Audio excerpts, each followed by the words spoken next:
প্রতি পূর্ণিমায় এই কাজটি করা উচিত। আর সেই পূর্ণিমা যদি বৃহস্পতিবার দিনকে পড়ে, তাহলে তো আর কথাই নেই। এই কাজটি অবশ্যই করবেন।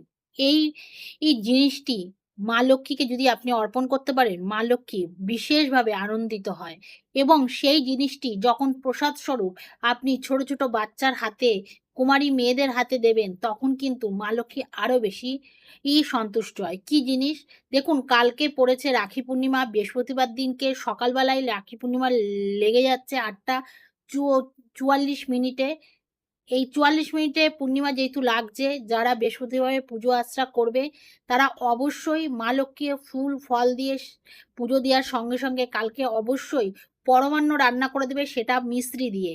চিনি বা গুড় দিয়ে না, মিশ্রি দিয়ে তোমরা পরমান্ন রান্না করে মা লক্ষ্মীকে অর্পণ করবে এবং সেই পরমান্ন ৫টা, ৭টা বা ৩টে ছোট, ছোট বাচ্চা, কন্যা বা সন্তান যারা আছে তাদের প্রসাদ স্বরূপ তাদের কিন্তু নিজের হাত থেকে খাইয়ে দেবে। যদি এই কাজটি করতে পারো, মা লক্ষ্মীর অশেষ কৃপা তোমার লাভ হবে। খালি যে বৃহস্পতিবার দিনকে পূর্ণিমা পড়লে এই কাজটি করবে তা না, প্রতি পূর্ণিমাও যদি করতে পারো, তাহলে বিশ্বাস করো তোমার ঘরে কোনোদিন আর্থিক অনটন আসবে না। মা লক্ষ্মীর বিশেষ কৃপা তোমরা পাবে এবং মা লক্ষ্মীকে বিশেষভাবে তোমরা সন্তুষ্ট করতে পারবে। তাই জন্য কালকে অবশ্যই এই ভোগ মা লক্ষ্মীকে অবশ্যই অর্পণ করবে। রাধে, রাধে।